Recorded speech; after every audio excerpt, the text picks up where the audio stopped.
So guys, आज के इस वीडियो के अंदर हम बात करने वाले हैं थॉमस ग्रे की एक बहुत ही famous poem an elegy written in country churchyard के बारे में। अब बात उस समय की है जब थॉमस ग्रे रिचर्ड विथ से इतने ज़्यादा इंस्पायर हो गए कि इंस्पायर होकर के उन्होंने 128 लाइंस की पोएम लिख डाली। अब हमें रो पिट के ये पोएम तो पढ़नी पड़ेगी ही सही।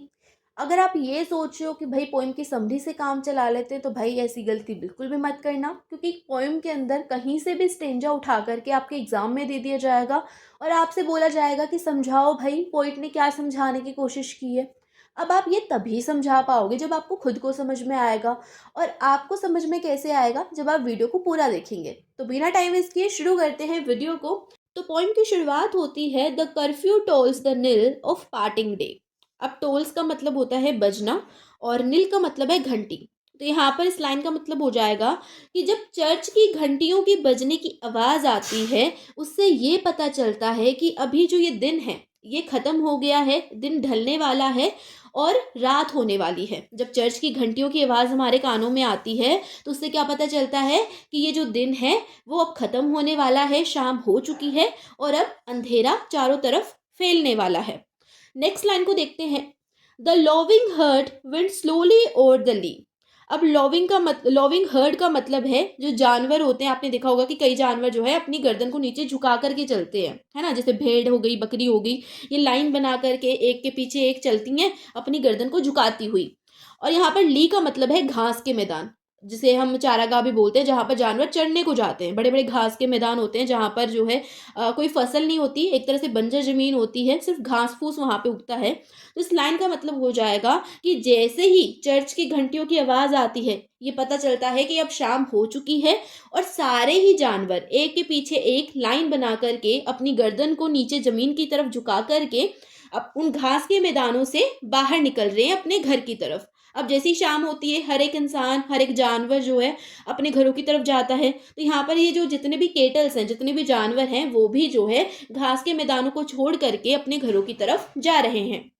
नेक्स्ट लाइन को देखते हैं, the ploughman homeward plods his weary way. Ploughman का मतलब है किसान, एक थका हारा आदमी जो कि पूरा दिन बहुत ज़्यादा मेहनत करता है, बहुत ज़्यादा काम करता है, वो भी जो है थक हार के जो है अपने घर की तरफ जा रहा है।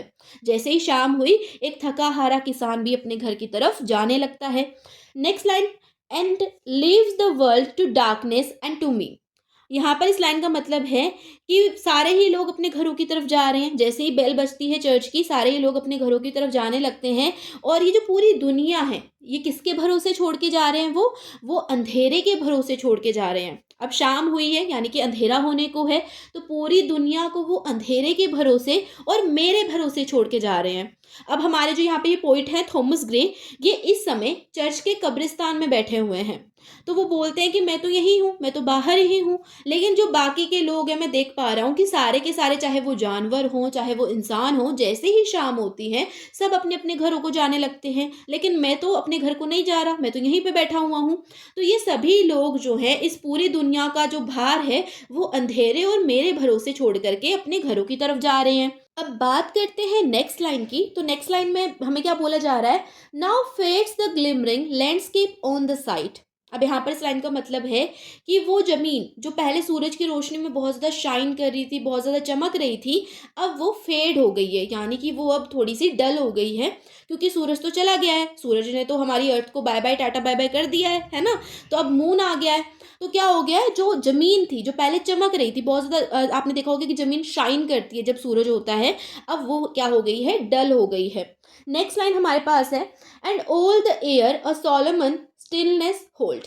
अब यहाँ पर इसका मतलब क्या है कि जितनी भी हवा है, जैसे ही शाम हुई, जितनी भी हवा है वो एकदम से ना बंद हो गई है चलनी। आपने देखा होगा कई बार क्या होता है, जैसे जैसे शाम होती है वैसे वैसे जो हवा है वो भी बंद हो जाती है।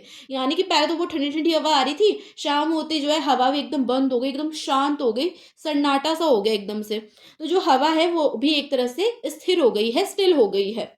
अब बात करते हैं नेक्स्ट लाइन की। तो नेक्स्ट लाइन हमारे पास है, save where the beetle wheels his droning flight. अब बीटल आपने सुना होगा कि एक होता है ना, सू सू सू सू सू सू आवाज़ आती है रात को, है ना। अब मैं आपको यहाँ पर आवाज़ भी लगा दूंगी अगर मेरे से हो पाया तो। ऐसी ऐसी कुछ आवाज़ आती है, सर्दियों के टाइम में भी आती है और कभी कभार जो है रात को भी ऐसी आवाज़ें आती है। तो यहाँ पर पोइट ने बोला कि हवा एकदम स्थिर हो गई है, कोई भी आवाज़ आसपास नहीं आ रही है सिवाय एक बीटल की आवाज़ के। एक बीटल जो है एक इंसेक्ट होता है, वो क्या कर रहा है, वो जो है हवा में उड़ान भर रहा है, यानी कि वो फ्लाइट पे जा रहा है अपनी, और उसके पंखों की जो अजीब सी आवाज़ है वो जो है मेरे कानों में सुनाई दे रही है। आगे, एंड ड्राउसी टिंकलिंग लिल द डिस्टेंट फोल्ड्स। अब यहाँ पर बोला गया है कि जो कैटल्स हैं, जो जानवर हैं, वो अपने घरों को जा रहे हैं, बहुत थक चुके हैं वो खा पी के, तो अब भाई घरों को जा रहे हैं शाम होते ही। उनके गलों में जो है एक घंटी सी बंधी हुई है, जिसकी टिंकलिंग साउंड जो है हमें सुनाई दे रही है। पहले तो बीटल्स की आवाज़ आ रही थी, अब जो जानवर जा रहे हैं उनके गलों में भी घंटियां बंधी हुई है, तो उनकी जो टिंकलिंग साउंड है, जो उनके जो है टन टन की आवाज़ है, वो मेरे कानों में पड़ रही है। आगे जो है पोइट बोलते हैं, save that from yonder ivy mantled tower. अब यहाँ पर आईवी का मतलब होता है लताएं। आपने देखा होगा कि कई पुरानी बिल्डिंग्स होती हैं या फिर कई बिल्डिंग्स होती हैं, उनके चारों तरफ क्या होती है, लताएं सी जो है घूमी होती हैं, बेल टाइप जो है उनके चारों तरफ घूमी हुई होती है, उनको जकड़ा हुआ होता है लताओं ने, है ना, पौधे से होते हैं, उन्होंने जकड़ा हुआ होता है बिल्डिंग्स को। तो यहाँ पर ये जो टावर है, ये बहुत बड़ा टावर है, ठीक है, इसको जो है लताओं ने जकड़ा हुआ है, जो आईवीज है उन्होंने यहाँ पर इस टावर को जकड़ा हुआ है, जिसकी वजह से हवा भी जो है इस टावर से दूर से जा रही है, यानी कि हवा भी इस टावर के पास नहीं आ पा रही है, क्योंकि लताओं ने क्या किया हुआ है, टावर को, उस चर्च के टावर को जकड़ा हुआ है। Next line, the moping owl does to the moon complain. अब मोपिंग का मतलब होता है उदास, और आउल का मतलब है भाई उल्लू, ठीक है, तो जो उदास उल्लू है वो जो है मून से, यानी कि चंद्रमा से, चंदा मामा से कंप्लेन कर रहा है। अब किस बात के लिए कंप्लेन कर रहा है वो देखते हैं नेक्स्ट लाइन में। तो यहाँ पे लिखा है, of such as wandering near her secret bower, यानी कि वो मून से बोल रहा है कि भाई ओ चंदा मामा, हाँ, इतनी भी ज्यादा तुम ना उड़ो मत, तुम मेरे घर के पास आ गए हो, मेरे सीक्रेट बावर के पास आ गए हो, ये पता मैंने कितनी मेहनत से बनाया है, तुम इसके पास आए जा रहे हो, पास आए जा रहे हो, मुझे इनसिक्योरिटी हो रही है भाई, मैं इंट्रोवर्ट टाइप का बंदा हूँ, मेरे पास मत आओ, ठीक है। तो मून से जो है, जो उल्लू है वो बोल रहा है कि भाई प्लीज आप मेरे पास मत आओ, आप अपनी रोशनी को लेकर के मेरे पास आ रहे हो, और जो मेरा ये सीक्रेट बावर है, जो मेरा ये घर है सीक्रेट, ये जो है सबको पता चल जाएगा कि यहाँ पर जो है उल्लू जी रहते हैं, तो प्लीज यहाँ पे मत आओ। ये कंप्लेन जो है वो मून से कर रहा है। आपको पता है कि अभी अंधेरा हो गया है, मून भी आ गया है ना, तो मून जो है उसके घर के पास आ रहा है, तो वो उससे क्या कर रहा है, कंप्लेन कर रहा है। अब बात करते हैं नेक्स्ट लाइन की, मोलेस्ट हर एंशियंट सॉलिटरी रीजन। तो यहाँ पर इसका मतलब है कि जो उल्लू है वो बहुत ज़्यादा डिस्टर्ब हो गया है, भाई इंट्रोवर्ट होगा भाई थोड़ा सा है, अब मून जो है उसके पास आया जा रहा है, तो वो थोड़ा सा क्या हो गया, डिस्टर्ब हो गया है। वो बोल रहा है कि यार ये तो ऐसी जगह थी जहाँ पर मैं अकेला रूल करता था, है ना, मैं यहाँ पर अपना मालिक खुद था, लेकिन ये जो मून है यहाँ पर जो है रोशनी डाल रहा है, अब बाकी लोगों को भी पता चल जाएगा, है ना, तो वो जो है थोड़ा सा उदास हो गया है, थोड़ा सा डिस्टर्ब हो गया है मून के उसके सीक्रेट बाउल के पास आने की वजह से। ठीक है, यहाँ तक समझ में आया? होप सो आपको समझ में आ रहा होगा, मैं बहुत सिंपल वे में समझाने की कोशिश कर रही हूँ। अब भाई पढ़ना तो पड़ेगा, रो पिट के कैसे भी पढ़ो, पढ़ना तो पड़ेगा, क्योंकि यहाँ से जो है आपको क्वेश्चन आने ही वाले हैं, आपसे क्वेश्चन पूछे जाएंगे, तो ये तो आपको पढ़ना पड़ेगा। अब चलते हैं नेक्स्ट लाइन की तरफ। तो आगे की लाइन में हमसे बोला जा रहा है, underneath those rugged hands that you tree shade where heaves the turf in many a moldering heap। अब इसका मतलब क्या है? इसका मतलब है कि जो ईयू ट्री है उसकी छांव में एक कचरे का गुच्छा पड़ा हुआ है, यानी कि आपने देखा होगा कई जगह पर जो है कचरे के ढेर लगे होते हैं, कचरे को एक जगह पे इकट्ठा किया जाता है, कई गाँवों में, कई शहरों में। तो यहाँ पर ईयू ट्री के नीचे जो है कचरे को इकट्ठा किया हुआ है, वहाँ पर कचरे का ढेर लगा हुआ है। आगे की लाइन देखते हैं। आगे की लाइन में हमसे बोला जा रहा है, each in his narrow cell for ever laid the rude forefathers of the hamlet sleep. अब इसका मतलब क्या है? इसका मतलब है, यहाँ पर ये जो लाइन है ये कब्र से रिलेटेड है। मैंने आपसे बोला था कि जो थॉमस ग्रे हैं, हमारे जो पोइट हैं, वो कब्रिस्तान में बैठे हुए हैं, चर्च के कब्रिस्तान में।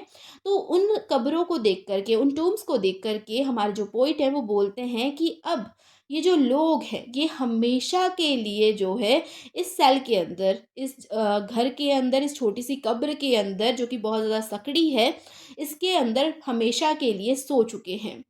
अब कोई भी इंसान इनको उठा नहीं पाएगा, ये हमेशा के लिए यहाँ पर सो चुके हैं। और ये वो लोग हैं जिन्होंने इस गाँव को बसाया था, यानी कि इस गाँव के एंसेस्टर्स हैं। रूड फ़ोरफ़ादर्स का यहाँ पर मतलब है, रूड का मतलब यहाँ पे रूड इसलिए बोला गया है उन एंसेस्टर्स को, क्योंकि उस टाइम पे जो उनकी बोली थी, उनकी जो भाषा थी, वो इतनी अच्छी, इतनी डेवलप नहीं थी, वो इतने अच्छे से बात नहीं करते होंगे। तो इसलिए बोला गया है कि वो रूड थे, यानी कि वो जो है अभद्र भाषा का जो है वहाँ पे प्रयोग करते थे।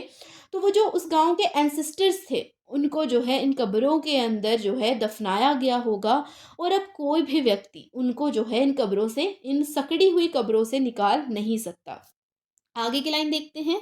The breezy call of incense breathing morn, the swallow twittering from the straw built shed. अब इसका मतलब क्या है? इसका मतलब है कि जब सुबह होती है, जब सुबह होती है तो हम देखते हैं कि हमारे कानों में बहुत सारी आवाज़ें आती हैं। देखो, रात के समय सारी आवाज़ें आना बंद हो जाती हैं, लेकिन जैसे ही सुबह होती है, जैसे ही सूरज की छोटी सी किरण जो है धरती के ऊपर आती है, वैसे ही बहुत सारी आवाज़ें आना शुरू हो जाती हैं। चाहे वो जो है बर्ड्स की आवाज़ें हों, आपने देखा होगा कि जो बर्ड्स होती हैं, उनका ट्विटरिंग साउंड सुनाई देता है, उनकी चहचहाहट हमें सुनाई देती है, वो ची-ची करने लग जाती है अपने घोंसलों से, है ना? वो घोंसले जो किससे बने होते हैं? घास-फूस से बने होते हैं, उनमें से निकलती हुई वो जो है चहचहाने लग जाती हैं। और जो मुर्गा होता है, वो भी सुबह-सुबह बाँग देता है, कुकड़ू कू करता है ना? तो सुबह बहुत सारी आवाज़ें आती हैं, चाहे वो हंटर की आवाज़ हो, जो हंटर होता है, मारने का जो हंटर होता है, उसको पटकने की जो आवाज़ होती है, उसका जो हॉर्न होता है, वो भी सुनाई देता है। तो ऐसी बहुत सारी आवाज़ें जो हैं सुबह के टाइम पे सुनाई देती हैं।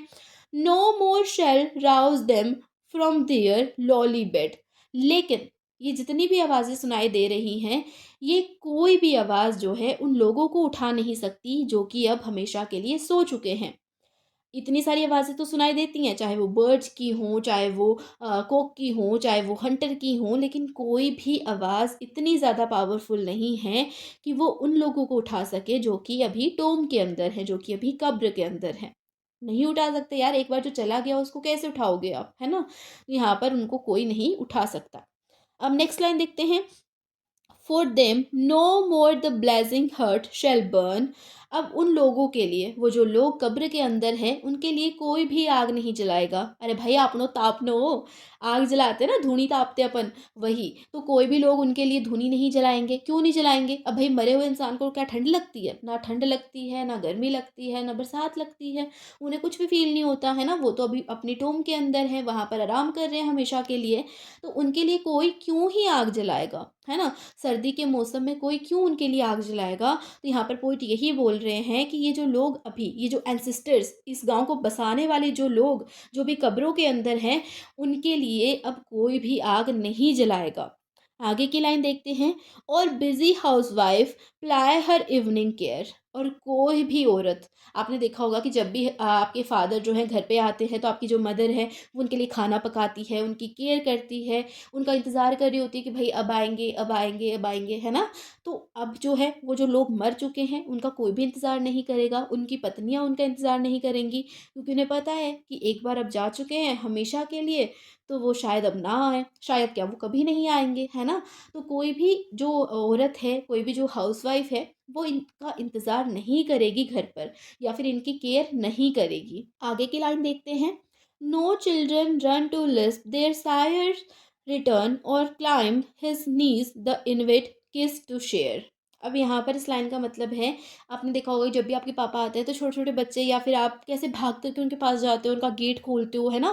पापा को जो है अंदर बुलाते हो, उनको पानी वानी पिलाते हो, है ना? सारे जो है उनकी देखभाल में लग जाते हैं, सारे उनकी केयर करने लग जाते हैं, है ना? पापा आ गए, पापा आ गए। एक बच्चा चढ़ रहा है उनके घुटनों के ऊपर, चढ़ता हुआ बोल रहा है कि मुझे किस्सी दो, मुझे किस्सी दो। दूसरा बोला है कि नहीं, मुझे किस्सी देंगे, मेरे पापा है। तो लड़ाई होने लग जाती है बच्चों के बीच में कि पापा तो मुझे प्यार करेंगे, तुझे नहीं करेंगे। तो यहाँ पर इन लोगों के लिए जो कि अभी कब्र के अंदर है, इनके लिए कोई भी बच्चा वेट नहीं कर रहा, क्योंकि सभी को पता है कि उनके जो फादर हैं, वो कभी भी अब नहीं आएंगे, है ना? कोई भी उनके लिए वेट नहीं कर रहा है, कोई भी उनके लिए लड़ाई नहीं करेगा, कोई भी नहीं बोलेगा कि नहीं, पापा तो मेरे हैं, पापा तो मुझे पहले किसी देंगे, तुम्हें बाद में देंगे। ऐसा कोई भी लड़ाई अब नहीं करेगा, है ना? जो लोग मर चुके हैं उनके लिए अब कोई भी जो है वेट नहीं कर रहा। आगे देखते हैं। Often did the harvest to their sickle yield. अब यहाँ पर इस लाइन का मतलब है कि जब वो एंसेस्टर्स, जब ये लोग जिंदा थे, उस समय ये क्या करते थे? ये अपनी फसलों को काटते थे, है ना? उस समय जो है ये क्या करते थे, अपनी फसलों को अपने हाथों से काटते थे। सीकल, सीकल यहाँ पर जो है एक हथियार होता है, और नॉर्मल अपन की जो हाड़ौती भाषा है उसमें तो बोलते हैं दातली, ठीक है? किन-किन लोगों के घर पे ता दातली बोला जाता है, मुझे बताना कमेंट सेक्शन में। तो सीकल का मतलब यहाँ पर क्या है, नुकीला हथियार दातली, जिससे कि जो है फसलों को काटा जाता था। तो उस टाइम पे, अभी तो कोई नहीं काटता, अब तो कंपाइन वगैरह आ गई है। तो उस टाइम पे जो है ये जो लोग थे, जो भी कब्रों के अंदर शांति से चुपचाप सोए हुए हैं, ये उस समय क्या करते थे, अपनी फसलों को अपने हाथों से काटते थे। Their furrow often the stubborn glebe has broke. और जो है ये उस कड़क ज़मीन को, आपने देखा है कि पहले के टाइम पे ज़मीन जो थी ना, अभी जो ज़मीन है वो तो बहुत अच्छी हो गई है, अभी तो ट्रैक्टर वगैरह आ गए हैं, तो काम जो है आसान हो जाता है। लेकिन पहले के टाइम पे जब ज़मीन बहुत ज़्यादा सख्त होती थी, उसमें जो है ये हमारे एंसेस्टर्स जो थे, वो क्या करते थे, हल चलाया करते थे, है ना? खुदाई करते थे। जिनके पास हल नहीं होते थे, देखो उस टाइम पे ना जिनके पास हल होते थे, जिनके पास बैल होते थे ना, वो तो बहुत ही अमीर होते थे। लेकिन जिनके पास बैल नहीं होते थे, वो क्या करते थे, वो जो है फावड़े से या फिर कोई भी नुकीली चीज़ से जो है अपने खेतों को जो है खुदाई करते थे, उनको जोतते थे। तब जो लोग बोलते हैं ना कि भई हमारे दादा ने क्या किया है, तो सुन लो, ध्यान से सुन लो क्या किया तुम्हारे दादा ने। उस टाइम पे ऐसे ही खेती होती थी, उस टाइम पे कोई कंपाइन नहीं होती थी, कोई ट्रैक्टर नहीं होता था। तो उस टाइम पे क्या करते थे लोग, अपने हाथों से जो है फसल बोते थे, उसको काटते थे, और वापस से फसल बोने के लिए जो है ज़मीन के अंदर खुदाई करते थे। ठीक है? अब चलते हैं नेक्स्ट लाइन पे। How jocund did they drive their team field. अब इसका मतलब है कि वो कितनी खुशी से, बहुत खुश होकर के अपने बेलों को लेकर के जाते थे सुबह सुबह खेत के अंदर, और जो है पूरा दिन जो है खेत के अंदर जुताई करते थे। ठीक है, खेत को जुतवाते थे बेलों से। आगे की लाइन में, how bowed the woods beneath their sturdy stroke. और उस समय वो इतने ज़्यादा पावरफुल होते थे, उस टाइम के जो लोग थे वो इतने ज़्यादा पावरफुल थे कि बड़े से बड़े पेड़, बड़े से बड़े जंगल भी उनके आगे जो है झुक जाते थे। अब यहाँ पर इस लाइन का मतलब है कि वो इतने ज़्यादा पावरफुल हुआ करते थे, कि वो इतनी हिम्मत रखते थे कि वो किसी भी चीज़ को जो है कुछ ही टाइम में जो है ख़त्म कर सकते थे, इतनी उनके अंदर ताकत होती थी। ठीक है, इस लाइन का मतलब ये होगा। अब चलते हैं नेक्स्ट लाइन पे। अब ये छोटी-छोटी सी लाइनें हैं, इसके लिए मैं इसको ज़्यादा टाइम नहीं दे रही हूँ, ताकि आपका भी ज़्यादा टाइम वेस्ट ना हो। अब चलते हैं नेक्स्ट लाइन पे। Let not ambition mock their useful toil, their homely joys and destiny obscure, nor graduate here with a disdainful smile. अब इस लाइन का मतलब क्या है? इसका मतलब है कि जो अमीर लोग होते हैं, जो रिच लोग होते हैं, वो अपने एम्बिशंस को जो है गरीब लोगों को बताते हैं। यानी कि उनके सपनों को बताते हैं कि भई मेरा तो ये ज़मीन लेने का सपना है, मेरा वो घर लेने का सपना है, बड़ी गाड़ी लेने का सपना है ना? अपने एम्बिशंस को जो है गरीबों को सुनाते हैं और उनका मज़ाक बनाते हैं। उनको बोलते हैं कि भई तुम तो क्या ही कर रहे हो ज़िंदगी में, है ना? तुम तो इतने गरीब हो, तुम्हारा पहनावा कैसा है, तुम कितने गंदे लगते हो। तो अपने एम्बिशंस को जो है उनको सुनाते हैं, उनका मज़ाक उड़ाते हैं। लेकिन ये सब ना करना नहीं चाहिए। अमीरों को ये सब बिल्कुल नहीं करना चाहिए, क्योंकि वो जो गरीब लोग हैं, वो अपनी लाइफ़ में खुश हैं। वो अपनी लाइफ़ जैसे उनकी चल रही है उसमें बहुत खुश हैं। जब आप उन्हें जो है तंग करते हो, उन्हें जो है चिढ़ाते हो, मोक करते हो, तो आपकी वजह से वो दुखी होते हैं। तो ऐसा बिल्कुल भी मत करो, ठीक है? वो अपनी लाइफ़ में बहुत ज़्यादा खुश हैं, ठीक है? अब आपको नहीं पता कि आपकी डेस्टिनी आपको कहाँ तक लेकर के जाएगी, और आपको ये भी नहीं पता कि जिस सामने वाले को आप बता रहे हो, अपनी डींगे हाँक रहे हो, अपने बारे में बता रहे हो, उसकी डेस्टिनी उसे कहाँ तक लेकर के जाएगी। अब ये तो डेस्टिनी की वजह से ही हुआ है। आपकी डेस्टिनी थी कि आपको अमीर बनना था, उन गरीबों की डेस्टिनी थी कि उनको गरीबों के घर पे जन्म लेना था, जिसकी वजह से वो गरीब हैं। लेकिन अगर इसका रिवर्स हो जाता, आप गरीबों के घर पे होते, वो अमीरों के घर पे होते, तो वो जो है शान से जी रहे होते और आपको ये काम करना पड़ता। तो हमेशा याद रखो कि आप जो भी कर रहे हो, आप जो है उसे करो, अपने काम पर मतलब रखो। दूसरे की ज़िंदगी में उसका मज़ाक बनाना, उसके बारे में गलत-सलत बोलना, उसे दुखी करना, इन सब चीज़ों के बारे में मत सोचो, क्योंकि आप नहीं जानते कि आपकी डेस्टिनी आपको कहाँ लेकर के जाएगी। क्या पता आप आगे चल कर के जो कंगाल हो जाओ, और वो जो गरीब है वो मेहनत करके अमीर हो जाए।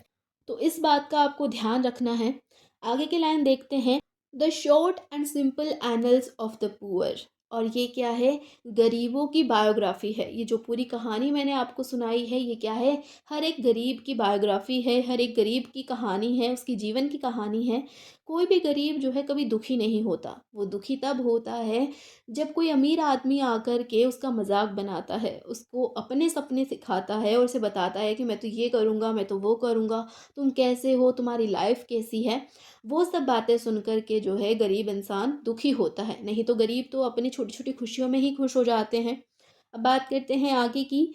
The boasts of the heraldry, the pomp of power and all that beauty, all that wealth e'er give await alike inevitable hour. इस लाइन का मतलब है कि ये जो लोग हैं, ये हेड्राई का यहाँ पे मतलब है कि बड़े परिवारों से जो बिलोंग करते हैं, जो रिच फैमिली से जो लोग बिलोंग करते हैं, वो बताते हैं कि हम इतने पावरफुल हुआ करते थे, हम इतने ख़ानदानी थे, और अपनी वेल्थ को दिखाते हैं, अपनी जो है चीज़ों को दिखाते हैं कि हमारे पास इतनी दौलत थी, हम इतने खूबसूरत हैं। इन सब चीज़ों को वो दिखाते हैं, लेकिन उनको ये पता होना चाहिए कि ये जो चीज़ें हैं जिनके बारे में तुम अहंकार करके लोगों को बता रहे हो, ये सब तुम्हारे पास तभी तक रहेंगी जब तक तुम मर नहीं जाते, जब तक तुम अपनी कब्र के अंदर चल नहीं जाते। एक बार तुम्हारी मौत हो गई तो इनमें से कोई भी चीज़ तुम्हारे काम नहीं आएगी, कोई भी वेल्थ तुम्हारे काम नहीं आएगी, कोई भी ब्यूटी तुम्हारे काम में नहीं आएगी। ये जो ब्यूटी है, ये जो वेल्थ है, ये जो बड़े ख़ानदान के होने का रोब है, ये सब जो है तुम्हारे मरने तक ही तुम्हारे साथ रहेगा, उसके बाद में बिल्कुल भी नहीं। अब बात करते हैं आगे की लाइन की। The path of glory lead but to the grave.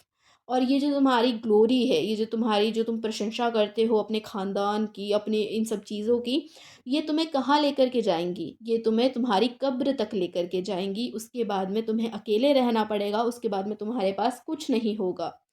Nor you ye proud impute to these the faults. अब इस लाइन का मतलब है कि तुम्हारी तरह नहीं, तुम तो बहुत ज़्यादा प्राउड करते हो। रिच पीपल्स को यहाँ पे बोला जा रहा है कि तुम्हारी तरह नहीं, तुम तो बहुत ज़्यादा प्राउड फील करते हो। ये जो गरीब है, यहाँ पे फॉल्ट किसको बोला गया है, गरीबों को बोला गया है।